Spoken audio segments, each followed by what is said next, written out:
On today's episode of the DuckZone503 Podcast, I'm joined by a special guest, and we're going to be previewing and predicting the Week 3 matchup of Hawaii at number 13, Oregon.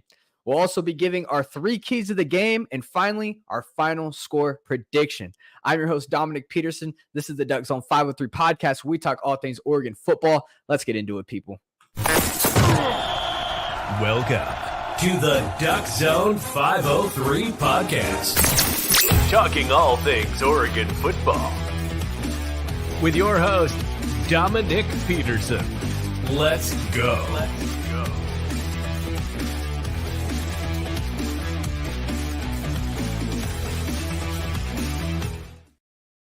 Welcome into today's edition of the DuckZone503 Podcast. The date is Wednesday, September 13th, and I am happy to be with you, people. I'm joined by the one and only Maleki Stanton of the DucksFocus Podcast, and we're here to preview and predict the Rainbow Warriors versus Ducks. How we feeling, Maleki? I'm feeling good. How about you? Hey, man, I know you're battling it. You're doing your flu pod right now. You're a little under the weather, but man, everybody go ahead and go give him a subscribe. Go give him a likes up on his podcast because he's battling through it. He's here to preview and predict this game. So I'm feeling great, man. I got that 2-0 feeling right now, if you know what I mean. Ducks fans know exactly what I mean, so it's feeling great. Everybody, make sure to subscribe to the podcast. I'm giving you 2 podcasts a week. That's Monday and Wednesday.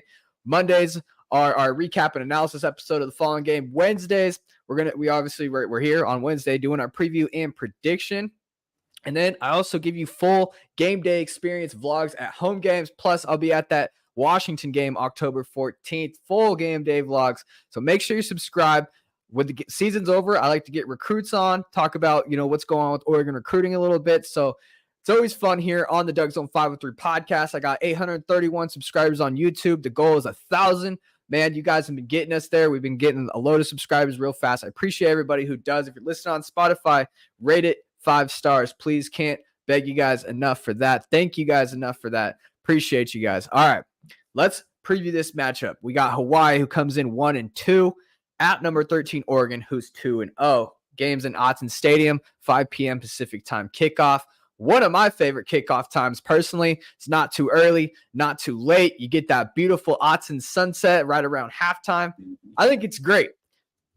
Do you know when the last time the Ducks played the Rainbow Warriors, Maleki? Can you guess? I just saw a stat line about that, like an article. I just read it, and I don't remember right now. I knew it was like 19-something. I think it was like 1970 something. I don't remember exactly around. September 10th, 1994. Oregon played Hawaii.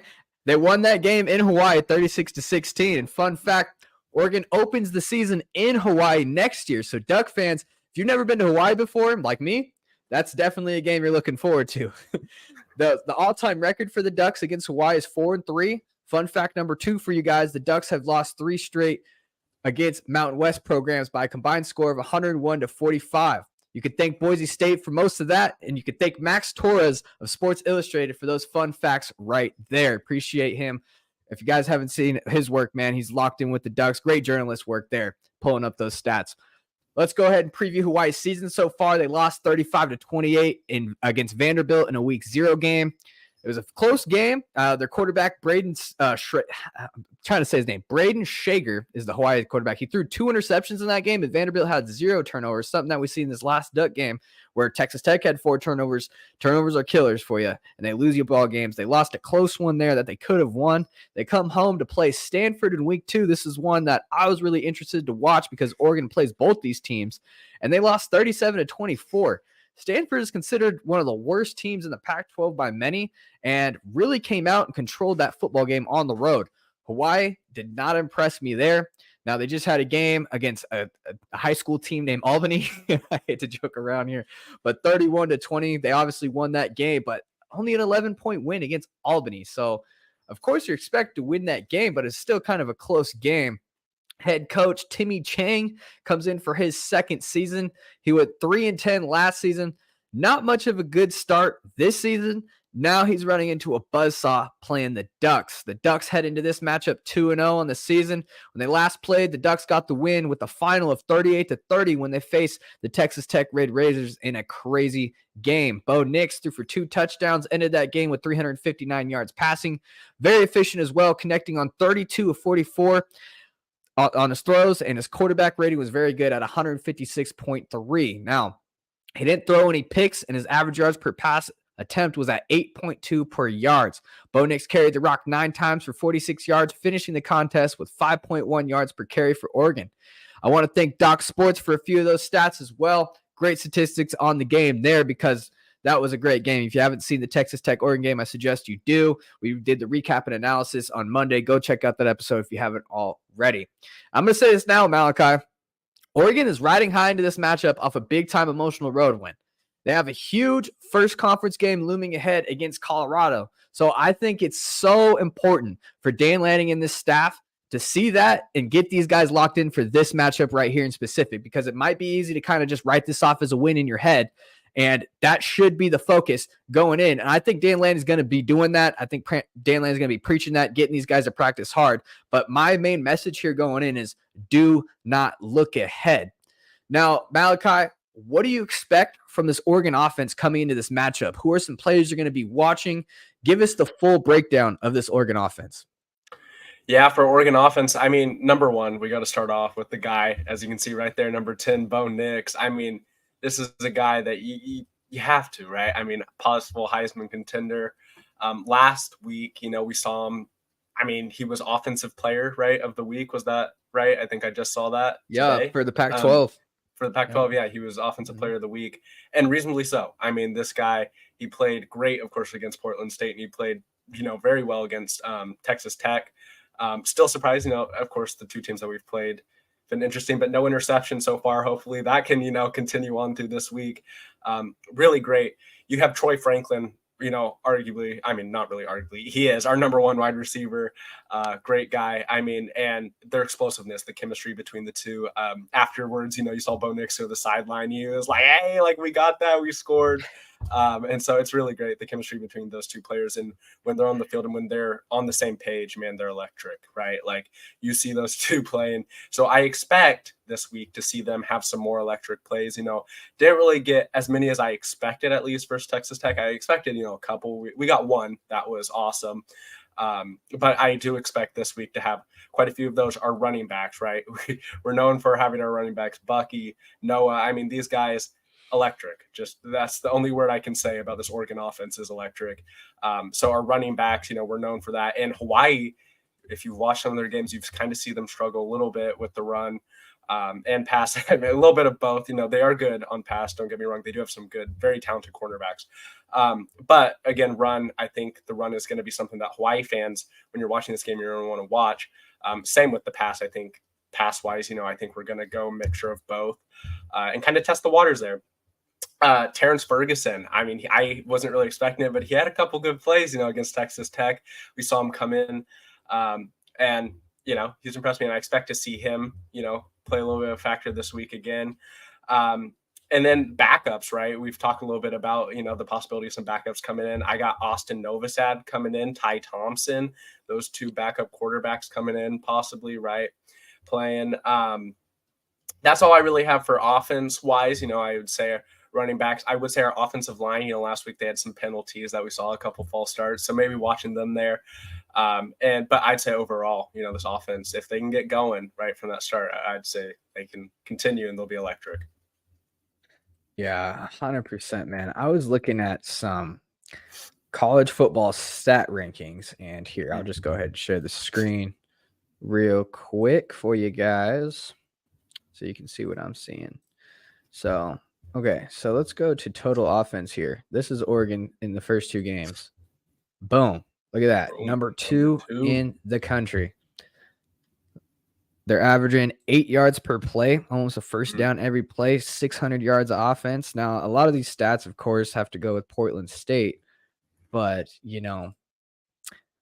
they they are electric. They got a lot of weapons. They can go 8 deep on the O-line. They can go 3 deep at running back. You just mentioned Tej Johnson's stepbrother. He's coming in from Troy. Trayshawn Holden's coming in from Alabama. He's yet to really make some plays, but he's an electric receiver. Troy Franklin is our number 1 guy. Big important note that I didn't mention on the last podcast was we did not see, it was reported that we did not see Chris Hudson in the warmups or at all in the game at Texas Tech. So that's something to be watching at a Duck fans. Where Chris Hudson at? He had, he had a big role his first 2 years here. Now you kind of see that these transfers come in like Trayshawn Holden, Tej Johnson, Gary Bryant Jr. I forgot to mention him from USC. We're seeing that, and he might be seeing the writing on the wall and be transferring out. I don't know, man. It might be injury. I don't want to there's no news that he's transferring yet, but to not see him in warmups is kind of concerning. I agree. I also, 100%. And I also got to make a public announcement here and apologize to my man, Will Stein, because I sent a pretty nasty tweet in the middle of the game that got some attention. I said, man, I'm not liking this Will Stein offense. It's so predictable. And I honestly don't think that's the case. I think that was a tweet that I sent out in the heat of the moment. And going back and watching the game again, I realized why there was so, because I was getting frustrated with how many pitches we kept going to the short end of the field, especially. And it seemed like Texas Tech could read that. And there was an important 3rd down where we pitched it and they just read it off immediately. I think it was 3rd or 4th down. I can't remember right now, but they read it. And that's when I sent the tweet out. But looking at the tape, Timmy DeRuyter, their defensive coordinator, is former defensive coordinator at Oregon. He loves to blitz a lot. So what do you do to beat the blitz? You try to get it out quick. Screen passes. A lot of people were like, what is this, the Marcus Arroyo offense again? We're doing screen passes every play. But I was getting frustrated with it, but I get it now, because to beat the blitz, you need to get it out quick on the edge, and you do pitch plays, you do read options, and it worked at the end of the day. It worked. And I love what he does. I got to compliment his offense on. He gets he does a lot of read option, a lot of guys motioning. So he gets the defense looking one way and he goes the other way with the ball. You need good eye discipline going against the Ducks offense for sure. So just early thoughts on Will Stein so far for you, Maleki. What do you think? Yeah, I think I had the same reaction as you. I actually had to take a break during the middle of the game. I was like, I'm taking a 20-minute break. But no, I think overall, Will Stein, it was strategic, right? Now, when we're looking back at it, we're like, it makes sense, right? Maybe some things that you don't see in the moment, and I saw your apology thing. But yeah, no, overall for Will Stein, I'd say I still need a little bit more time, right, to make like a full value opinion, right? We've only had 2 games, and I'd say once we've played teams like Colorado and Utah and these tougher opponents, I'll have more of a formed opinion. Right now, though, I think I like it. I think I like it. No, but I think he's unique. Some of the plays, it's interesting to see his play calling so far. And it'll be interesting to see, I think, throughout the season, as the season unfolds, how Will Stein is able to, continue to make Oregon's offense look fresh and play wise, continue to be that electric offense that Oregon's known for having. But as of right now, I think maybe there was a couple times when our play calling could have been, changed a little bit, but I think he's learning. You're right. He came from it was UTSA, right? If I'm not mistaken. Correct. Yeah. Mm-hmm. And so, coming from UTSA, I think he's learning. Right. And, it's kind of, I wouldn't say like being a first-time head coach, but, he's learning just the ways in this offense that, is new to him and the players. So I think, over time, I'm sure he'll be great. And I'm sure Dan Lanning, and the Oregon, staff made a great hire. But I'm just curious to see, as we play tougher opponents, how he, handles this offense and continues to make us electric. So, yeah. What about you, though? Yeah, 100%. I think, I agree. I'm just, you're right on the small sample size. We need to be patient before I send tweets out like that. I need to be patient. I need a bigger sample size, 100%. But the thing is, I get it. He's young. This was his first game coaching as the offensive coordinator against a Power 5 football team. It's Power 5 because they went against Portland State week 1. So, and he's young. Dan Lanning's young within himself. So this is a young staff. There's going to be a little mistakes here and there, but I also think Kenny Dillingham was just a home run hire, man. I think that guy was a great hire in year 1. I think he's a great coach. I think he's going to do great things at Arizona State. We kind of seen that with my 2023 schedule predictions on who I got us losing into later. But I don't know if it's this year. Okay, honestly, if I'm going to backtrack a little bit on my prediction, but I don't do that. But I'm just saying that, I don't know if it's this year that Arizona State's going to be special. They don't even get to go to a bowl game, so that's looming in their heads. But over time, I really like what Kenny Dillingham did here. I like how dynamic he was. I like how he elevated this offense to top 5 in the country to where it used to be with Mario Cristobal in just year 1, and how creative it was. And I think that's a little bit of what's lacking with Will Stein. I like, because it looks just like the Kenny Dillingham offense. It looks just like it, just with a little less dynamic plays in there, a little less creativity. And another thing is they're just not using Bo Nix's legs. They're not running him at all. And I get it. That might be to avoid injury. They don't want to hurt him. They don't want him going down because he's the heart and soul of the team. And I do think, though, when you, like you said, when you get into these later type of games against Utah, Washington, USC, you're going to need to open it up, the offense, with his legs, because he's a whole nother weapon waiting to be used in this offense that just hasn't been shown yet. So yeah, I 100% agree with you. And I think I actually was listening to his press conference from yesterday. This morning I was listening to it, and he was talking about that. Him and Bo were talking about, running and his sliding, right? We've noticed his sliding. And I think the reporter, if I remember, I asked about, like, is that in, protection of, him getting hurt? And they were talking about, yes, right? Like, they're trying to kind of keep him preserved. And Bo, knows now, sliding, and that they've actually been talking about, right? Like, when he can probably go a little bit more, right? And still get hit. So I think in the, coming weeks, we're probably going to see Bo run a little bit more. Which is exciting, because I've been, waiting to see Bo run. It's been, I think, for all Oregon fans, we've been watching, kind of been like, Bo, like, you probably could have taken off there. And he hasn't, which makes sense. I get it. That injury, was sad for all of us Oregon fans. And, but I think, if he starts running the, upcoming years, it'll be exciting to watch for sure. Oh yeah, 100%. Okay, guys, let's talk a little bit about this Hawaii offense. I want to ask you guys real quick, the audience, not you, Maleki, but the audience. What quarterback do you think is leading the country in passing yards right now? I'm going to give you guys 10 seconds. Type it in the comments, okay? 10 seconds. Type it in the comments. Is it Caleb Williams? Michael Penix Jr.? Is it Bo Nix? Who's leading the country in passing yards? Don't cheat. Type it in the comments. Guys, it is Braden Shager, the Hawaii quarterback. He currently has 972 passing yards on the season. That's better than number 2, Shedeur Sanders, coming in at number 2. Number 3 is Caleb Williams, and number 4 is Michael Penix Jr. That definitely surprised me when I was scouting this offense a little bit. Now, it's important to note that Hawaii has played 3 football games. Okay, that's more than most teams right now. On top of that, Braden Shager has thrown 30 more passes than the number 2 quarterback in attempted passes. So he's gotten a lot more opportunities to pad his stats than most. This offense lives and dies through Shager's arm pretty much. He's a junior out of Dallas, Texas. He's slightly bigger than Bo Nix. He's standing 6'3", 225 pounds. That makes him 1 inch taller and about 8 pounds heavier than Nix. So you got to kind of get an idea of his frame and what he's looking like there. He has started 10 out of 12 games in Hawaii's 3-10 season last year. So he does bring veteran starting experience to the table, but he does not bring winning experience to the table. On the season, Shager is 80 of 128 passing. So pretty decent there. 972 yards, currently leads the country, as I said, and 10 touchdowns paired with 5 interceptions. The Hawaii offense likes to open it up and throw it a lot, while the run game is almost non-existent. Matter of fact, they are the worst in the country at running the football. As a team, they hold an average of just 17.5 yards on the ground. That's it. That gives them a rank of 133rd in the country. So their offense passes the ball 70% of the time. That's good for number 2 in the country as of now, with how frequent they run plays compared to pass plays compared to run plays. So in order to have an offense like that, it requires a good offensive line to protect the quarterback.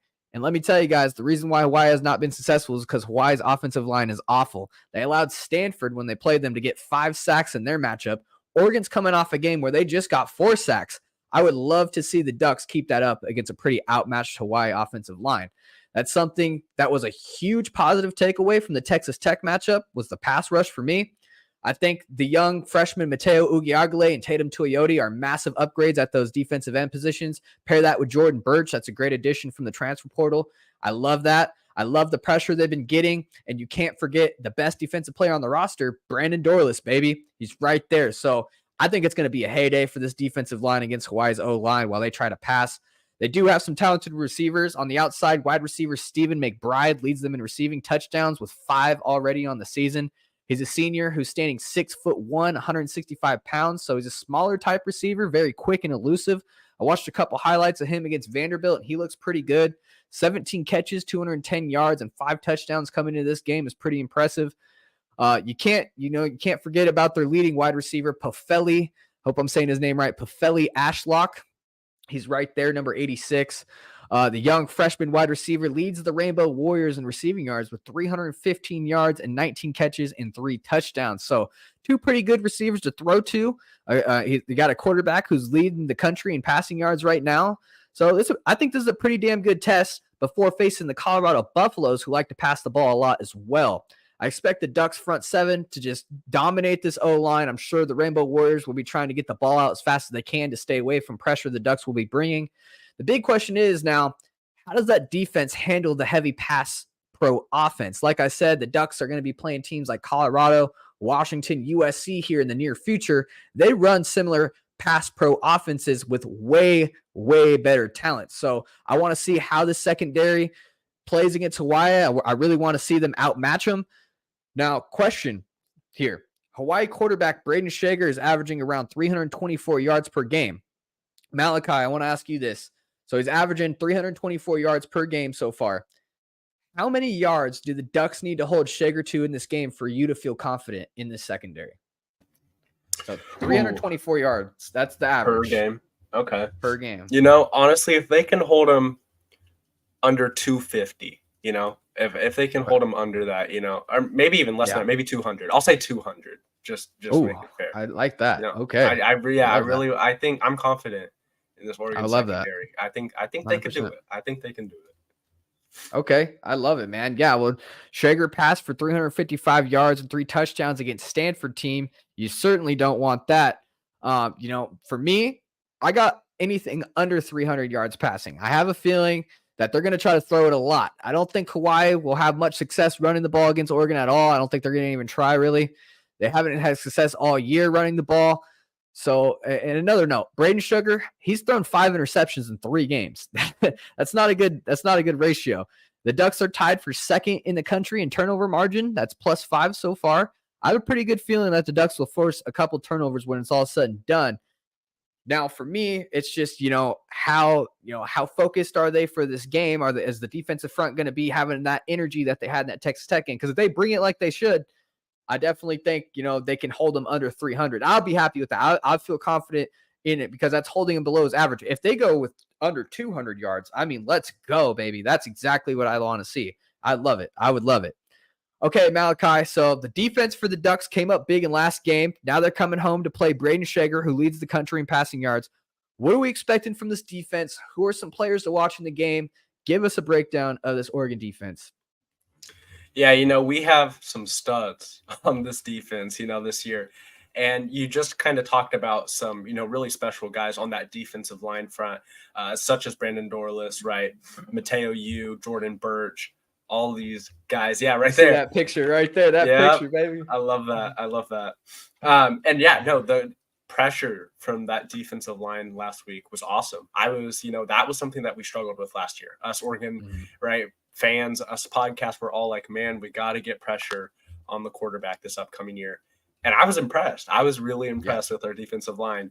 I think guys to watch is going to be like Jordan Birch, right? Brandon Dorlus. Brandon Dorlus last week had a phenomenal game, and a big reason of why we won that game defensively. Mateo Yu coming in, last week he got a sack. It got taken away. I think there was a penalty on the play on the offense and we took it. But he would have had a sack and that would have been awesome, right? His first sack. But hopefully, he can get one this week. As you said, though, I think Hawaii probably will, kind of try to do some fast pace, right? That way we're not able to sack them, but I'm sure we'll have some sacks. As our secondary, we also have some studs in our secondary. It's going to be interesting to see how they do against, a passing offense. So far, versus Texas Tech, we had a couple times where, they got past us. we had guys wide open, and it was like, who had that? Who was on coverage right there? And so I think it's going to be interesting to watch how our secondary is able to go against passing offenses. As you said, going against teams like Colorado, USC, Washington, Utah, these teams, they're going to be heavy pass. And so I think this will be a nice test. And then as we go into Colorado in these next couple of weeks, Jeffrey Basso with the, game sealing interception was pretty awesome. So I think linebacker wise, I don't know why his name's slipping me right now. Plays baseball too, two-sport athlete. Can you think of it? I'm trying to think of it. Yeah, I know. God, it's Brett. right It's like I don't know. I forgot his name, man. If you're watching this, Botcher. It's something Botcher. We're gonna go by your last name, Botcher. Yeah. He's been great. I mean, wow, I'm not sure if that's even how you prounce it, but I'm not sure you do. Yeah. Yeah. We need to know. That's part of our profession here. Yeah, that is a part of our profession. Yeah. We'll find that here in a couple minutes. But he's been great. And Dan Lanning was also talking about him in his press conference yesterday and how he's been a standout player since fall camp.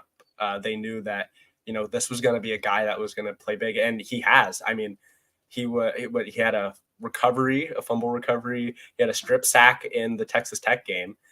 So, I mean, wow. And, Texas Tech recovered it. But still, I mean, this is a guy that was unexpected. I don't think any of us kind of like us podcast talked about him. I don't think we knew.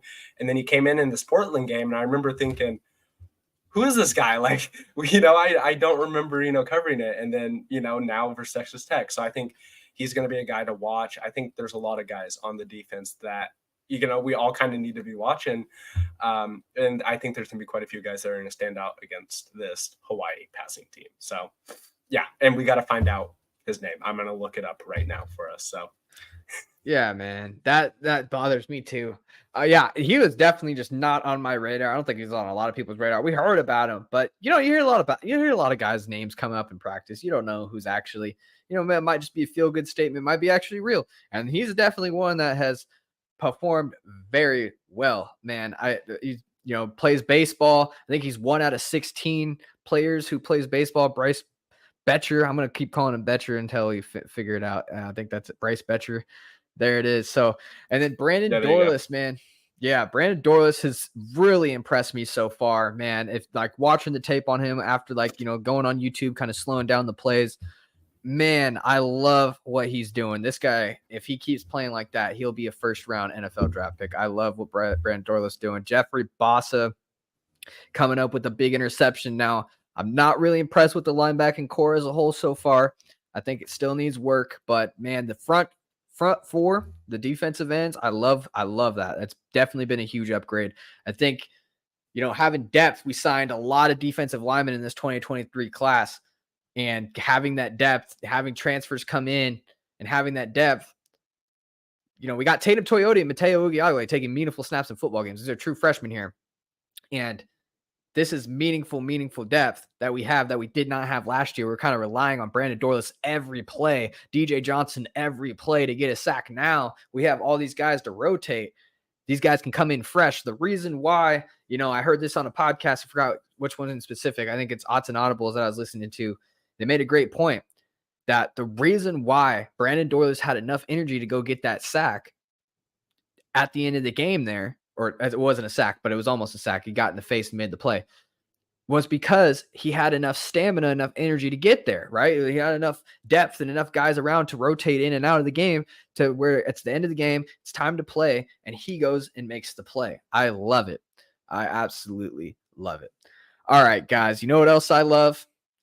I love winning money and watching sports, two of my favorite things, and that's why I'm in love with Mojo Fantasy. It's a crazy new app that turns sportsbook odds and selections into fantasy contests. Here's how it works, guys. There are thousands of NFL and MLB player props. You build a portfolio, and the better your portfolio performs, the more cash you win. Pick as many props as you want and try to beat the crowd. It's just like stocks. It's just like, stocks on Wall Street, but you're doing it with a sport, right? A sport you love. NBA, MLB, let's do it. It's a whole new way to play fantasy. The props act like stocks so you can buy and sell live all game long. It's the only fantasy app that lets you make moves after the game starts. So you're not stuck with a bad pick. You can cash in on a hot start or just hang on and let them ride. Cash contests based on real sportsbook odds. Get the same live player prop selection odds and cash outs at our New Jersey sportsbook. Trade sports like stocks. You control the action, ride your picks, cash out, or enter new positions instantly. There's no house advantage. Beat the crowd by building the biggest portfolio to climb to the leaderboard and win cash prizes. That's it. Make picks, make moves, make money. Download now on the Apple App Store and use my code DuckZone for a 100% deposit match up to $100 for your first time deposit. Again, guys, download now on the Apple App Store and use my code DuckZone for a 100% deposit match up to $100 for your first time deposit. Link in description for more. All right, guys. Let's talk about the defense for the Rainbow Warriors. Defensively for the Rainbow Warriors, it's been a struggle, okay? Here's a few defensive rankings for the Rainbow Warriors this season. Points per game allowed, 36. That's 101st in college football. Yards per game allowed, 351.5. It's 56 in college football. Opponent red zone scoring is 100%. So they have not stopped a team in the red zone when they get there. So they're allowing quarterbacks to complete 66% of their passes against them. Simply put, guys, this is not a good defense for the Rainbow Warriors. Their defense is led by senior linebacker Logan Taylor, who currently leads the Rainbow Warriors in tackling with 21 total tackles. He's a smaller linebacker, standing only 6 foot, 215 pounds, but he can really get after it with the stats backing that up. He's up at the top there going raw. Another surprising stat about this defense is they've got 7 sacks. So their front 7 can be sneaky good at times, coming off a game where their interior of the Oregon O-line didn't perform that well. I'd like to see Oregon shove these guys around, especially at home. 7 sacks in 3 games, that's fairly impressive. Regarding passing yards, the Warriors have given up 506 yards, which has them ranked 91st in the country. They're giving up 253 yards per game via the pass and giving up a completion percentage of 66.7%. Overall, they're surrendering 351 yards per outing, which has them ranked 72nd in the country. The Warriors are ranked 116th in the country concerning team defense, giving up 36 points per contest. One positive thing going for this Rainbow Warriors defense is their pass rush, which really hasn't been, respected, but tested. They haven't been tested yet, but they have done a pretty good job of stuffing, of getting after the quarterback so far. The opposition is running for 3.3 yards per rush and 98.5 rushing yards per game for the year. In total, they have given up just 197 rushing yards through 2 games. Although it's clear that Oregon is just a deeper and more talented team across the board, Hawaii let Stanford score almost 40 points on them. I feel this Oregon offense is going to really have their way with this Rainbow Warriors defense at home. Hawaii will be outmatched in every phase of the game with this Oregon offense, in my opinion. The Ducks just have way too many weapons for them to handle. Okay, Maleki, what do the Ducks need to do in the game to remain on top like expected? Give me your 3 keys to the game. My 3 keys, my first one here was penalties. Last week, it was bad. We had 14 penalties and 124 lost yards. I mean, if you watched the game, you knew there were some penalties that probably shouldn't have happened. A lot of false starts, some PIs, some unsportsmanlike conduct. There were some questionable penalties that just probably shouldn't happen overall. In this game, I want to see him clean it up. I want to see, maybe 5 penalties, right? 5 penalties for 50 yards. Cut that way down. Because, giving up 124 yards in penalties you just can't do that for a team that didn't have that many penalties last year. It's something that we just really can't do. Number 2, I had smooth offensive drives. Last week, it was a little bit tough. We had some patches where we were really good, really electric. Then we had others where it was very dull, right? It was like a 3 and out. And I actually have it right here that we went punt, touchdown, punt, field goal, punt. Lost it on a 4th down. We were stopped. Touchdown, field goal. In that beginning portion there was a lot of punt, field goal, punt. That I don't want to see that this week, and especially in the future. I want us to clean it up where we're going touchdown, right? Like you want that to be a consistent smooth offense instead of that punt, field goal, touchdown, punt. I really want that to smoothen out. I want it to be like, we are moving the ball. We were able to move it efficiently. Last week, we seemed to struggle a little bit. As the game went on, we started moving, faster pace. We started moving it more fluent. But again, I think this week, a key to it is just going to be able to move the ball down the field easily, keep it electric, keep the energy going, keep the high energy, and get the touchdowns. Number 3 was clean up defensive coverage. I talked about this a little bit earlier, that when you're watching the game, you're a little bit like, who was on that guy? Where's the coverage at? And it just kind of wasn't there. There were some plays that it was like, man, we should have had that covered. We could have had a guy there or a guy there, and that wouldn't have been a touchdown. I think that this week, if we can clean these up, I think that it's going to cause for a great game, which I already think it's going to most likely be a high-scoring game for Oregon either way. But I would like to see us clean it up a little bit. That way, when we head into Colorado next week, which again, we've talked about, focusing on this game, because by no means you don't want to be one of those trap games where you're like, we got the W, and then we end up losing. But I think heading into next week, especially with Colorado, high-paced offense, I'm sure DuckZone will talk about a lot more when he does his Colorado prediction and preview. But, I think that these things we got to clean up if we want to have a successful season. But by no means, I think they're going to get it. I think our coaching staff is great, and I'm sure that they're going to clean up these things. 100%. I got the same thing for my number 1. I got keep penalties low. The Ducks are coming off a game where they had 14 penalties. Yeah, 14 guys in one game. That's not good. 14 penalties for 124 yards. That must be something the Ducks need to fix before entering conference play. Better communication with the quarterback and the O-line, plus better reaction timing when defending passes, that's something that can be shored up there.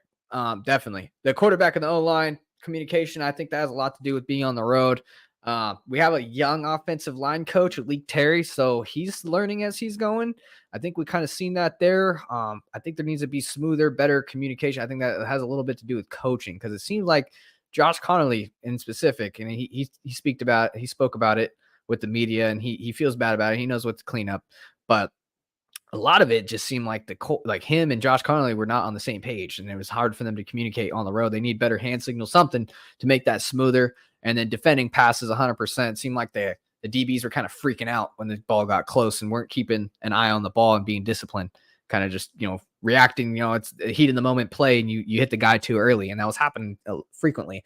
Something that defensive back coach Demetrius Martin can shore up with his DBs, something that Maleki Terry and his offensive line and the quarterback can figure out as well. Against Portland State, the Ducks only had 4 penalties for 50 yards. That was good, but, still not where I want to see them as a team. I'd like to see really 0.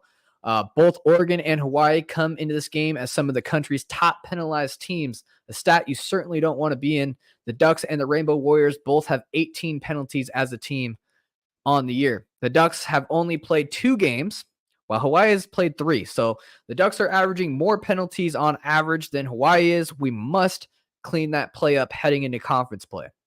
And number 2, I got, let's be +3 in the turnover margin. Hawaii quarterback Braden Shager has 5 picks in 3 games. Not a very good average going for him.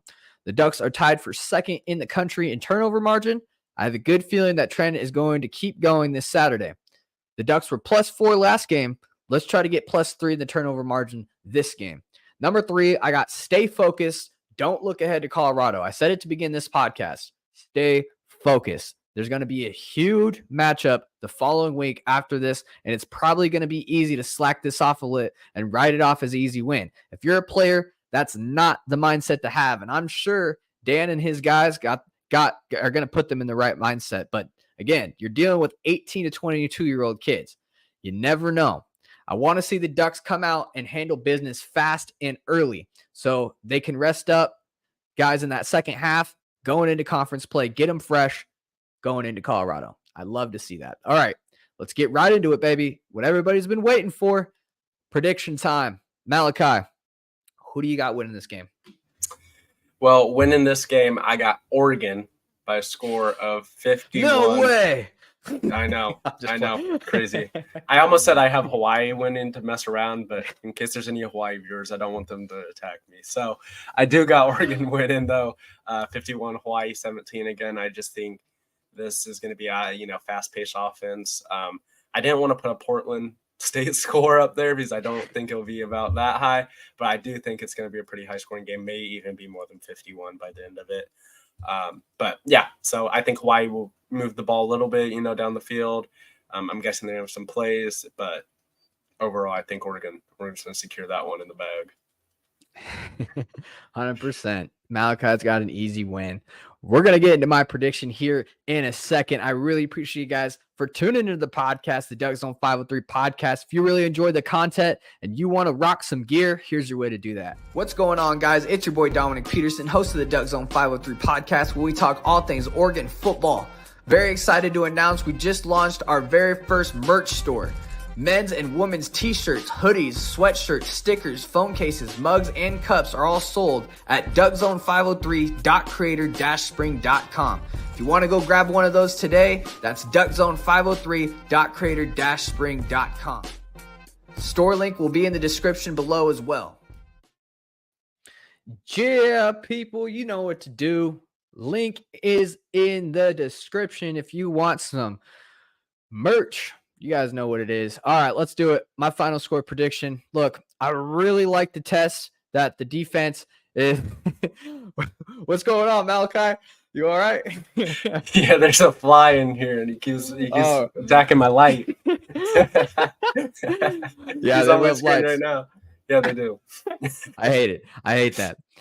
I really like the test the defense will be going up against, such as this pass pro heavy team. It's going to be interesting to see how the Ducks handle that. They're going to be, going against teams with similar style play with much, much, much better talent. So this is a game where I want to see the Ducks dominate in areas they didn't last year. For me, my eyes will be locked into the defense and how well they shut down a decent Hawaii offense. I'm confident the Ducks offense led by Bo Nix will put up many points and yards against the Hawaii defense. I mean, Hawaii let Stanford almost score 40. So, I mean, come on, guys. And this in matchups like these, especially as we're going into a conference play now, I want to see the Ducks dominate in areas of weakness. I'm talking pass rush, stopping the run, and pass coverage. The defense has been talking about wanting to be, quote unquote, feared and respected. So the way to do that is by dominating lower competition when you play them and not giving an inch. So obviously, guys, I have Oregon winning this game, but I have a pretty big winning. I have winning. I think I have covering the spread here too. I got Oregon 65, Hawaii 17. I got a big win. I just don't think that Hawaii is going to stop this Oregon offense. I think they'll put up a little bit better than a fight than Portland State did. But again, this Oregon offense is just hard to stop. Now, 17 points mean you both got them scoring 17. I think this, if Hawaii scores any more than 17, man, we got some problems going against Colorado, man. I think 17 is kind of high in my prediction. I would love to see them just like Portland, they did to Portland State. 7 points, 10 points, hold them down there. Hold them down there. Don't give an inch. Dominate. That's what you're supposed to do. Now, if you give up 17, it's probably because if it's my score 65-17, it's probably because maybe backups came in, gave up a touchdown. Who knows? But I see it going this way. I just see the Ducks dominating. 5 p.m. kickoff is going to be beautiful. People are going to be a little juiced up off the drinky drink, if you know what I mean. It's going to be awesome. It's going to be awesome. All right, guys. So I have some rapid fire questions for my guy Maleki here. He has not been on the podcast since the preseason, and we played some games now. So let's get his takes on the Pac-12. Let's get his takes on the Ducks a little bit. The Colorado game's approaching right after this game. The Buffaloes are off to an explosive start. What's your early thoughts on this Deion Sanders-led Buffaloes team that we certainly did not see this coming? And how worried are you of them coming into Autzen and beating the Ducks? Yeah, I think it's an interesting team. I think, I've watched a couple of their games, right? And I've seen quite a few Colorado fans talk. I was rewatching the Oregon versus Texas Tech game today, and there was a Colorado fan watching and reacting to it, and he was like, "We're here." Oregon's losing this game, and I was watching it, and I was like, "All right, they're confident. I get it." Although, I wouldn't say I'm highly concerned. I think Oregon can do it. You know, I've said it from the beginning that I think Oregon can do it. I think our defense, though, our secondary's really got to pull it together. I think in that game they got to stay focused. They got to stay there because, you know, Shedeur, he loves passing. Dion loves passing. You know, that's their thing. And so I think, defensively, they got our coverage has got to be good. We got to have pressure on Shedeur. We got to have it there. Can't let any quarterback runs happen. You know, we saw that versus Texas Tech. Got to clean that up before that game. Offensively, again, smooth offense. We got to be scoring, especially versus Colorado. I think we got to be dominant. I think we got to just, you know, keep pounding the ball, keep getting it in there. We can't have 18 points in the third quarter. No, no, we cannot, especially versus Colorado. Although, what you said, asking about what I think about the program. I think Dion's surprised. He surprised me. He surprised, some people. I'll say their opponents, TCU, new quarterback, maybe it wasn't as impressive as, I thought. Yes, it was shocking, right? That Colorado, I think it was like a 3-point win, right? They won by 3 points. Mm-hmm. It was, close matchup. Then their last two opponents haven't been anything super crazy. I watched, Wisconsin play versus, I think it was Minnesota, and that game was super low scoring. Defense, they had a good defense. But other than that, so none of their opponents have really been like, wow, like that is a crazy win. You know what I mean? There hasn't really been anything that's been super crazy to me. I think the TCU win was kind of a shocker.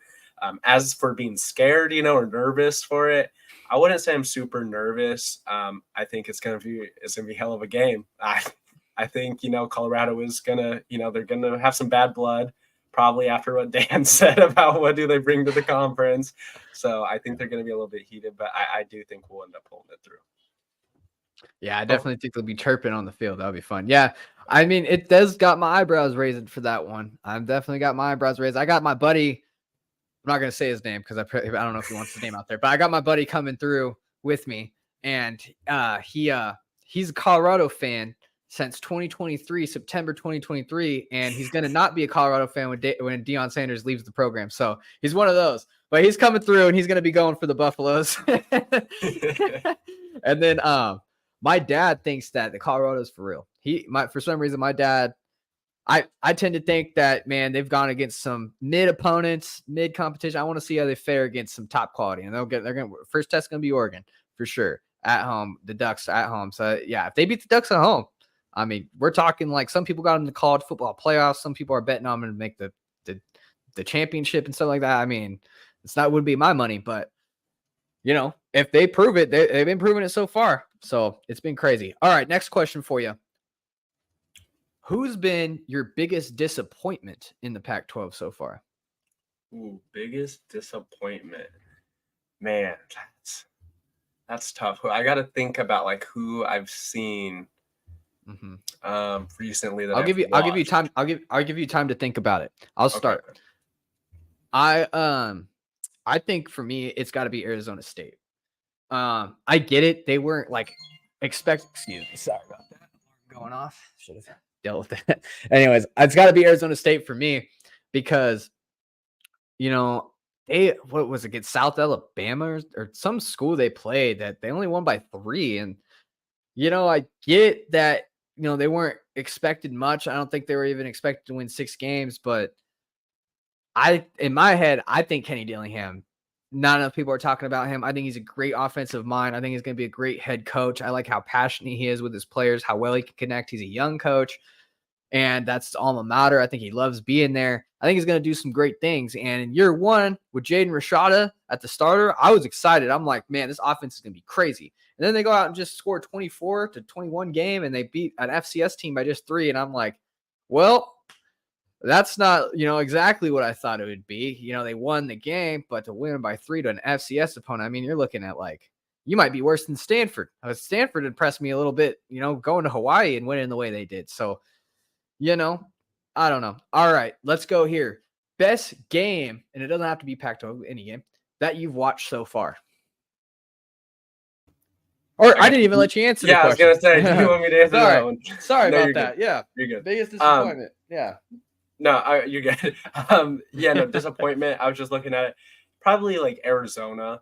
or Cal, probably one of those programs, and not that there was much expected, from them. No offense to those programs, but just nothing too splashy, so far. And I mean, we're only 2 weeks in, but again, I don't think there's been anything that's been super like shocking or super crazy. Although I think the Pac is kind of going off for their last year. So, I think they're one of those programs. Yeah. That's what makes this question so difficult to answer, is because the Pac-12, I think they're like 18-3 in the first 2 weeks or something like that. So, man, they're probably the deepest, and they're probably the best conference in the country. And remember, I said that in the preseason. I said this. I said they probably will be the second. I said the second best. I didn't know if they'll be better, but hey, look at the Pac-12, man. I had a feeling. Look at them. Okay, last question for you here. What are some of the biggest improvements that this Ducks team has taken in year 2 of Dan Lanning, in your opinion? Biggest improvement. I would say, honestly, that defensive front. I would say that I was so shocked by how much pressure we got on Texas Tech last week that I would say that improvement, it really shocked. I don't know that I expected it. I really expected this season to kind of have to hold on to our secondary, keeping it there. But man, our defensive line, we got some studs out there. We got some guys that really, I think if they stay healthy this season, we're going to have a pretty strong defensive line.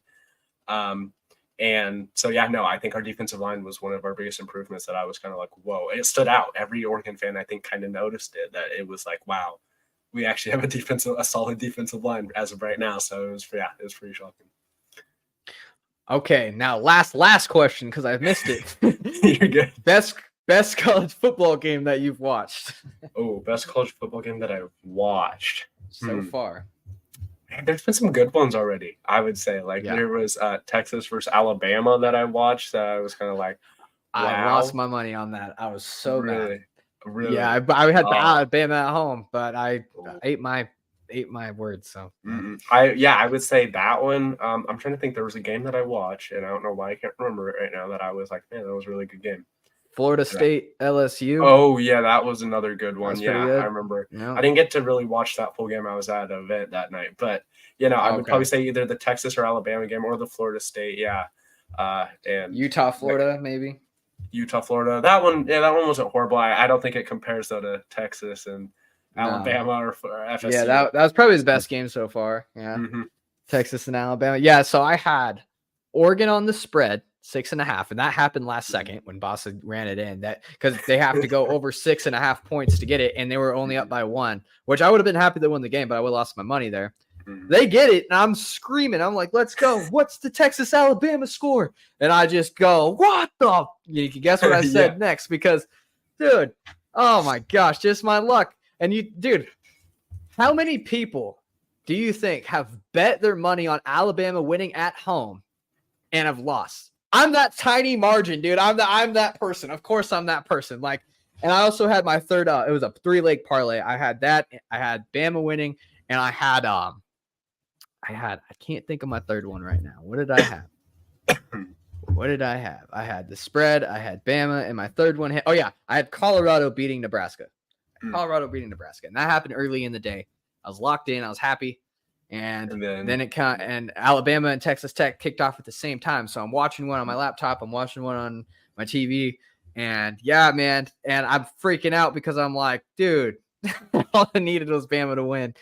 $100 down the drain into the trash can. I had a friend that had Texas winning. And I was with him when we were watching both the games, and he was so lucky happy. Guy, man. Because they were underdogs, so you win a lot of money if they win. Yeah, he was pretty hyped about it, and he was like, I think it was like plus 285. So if you put $100 down on plus 285, you win 285. Yep. So that's awesome. Yep. That's awesome. All right, guys. Where can we find the DucksFocus podcast at, man? Where can we find you? You can find me over on Spotify, Google Podcast, and I believe Apple Podcast. There you go. I think I got all of them. And Anchor. And Instagram. Instagram. Yep. Can't forget all Bam. There you go. Yeah, I mean, there's so many platforms. It's crazy. Yep. All right, guys. I appreciate everybody tuning in. Once again, I'm your host, Dominiqk Peterson. This is the DuckZone503 Podcast, where we talk all things Oregon football. If you haven't already, hit that like and subscribe button down below. If you're listening on Spotify, don't forget to rate that podcast 5 stars for me. As always, guys, go Ducks. I'll see you in the recap and analysis episode on Monday. Vlog will be coming out as well. I'll be at the game on Saturday. Be on the lookout for the vlog. Maleki, will you be there at the game? Yes, sir. I clear from my COVID on Thursday, so I will be there. Okay. Bam. Cool. So he'll be there. Sweet. I love it. All right, guys. See you in the next one.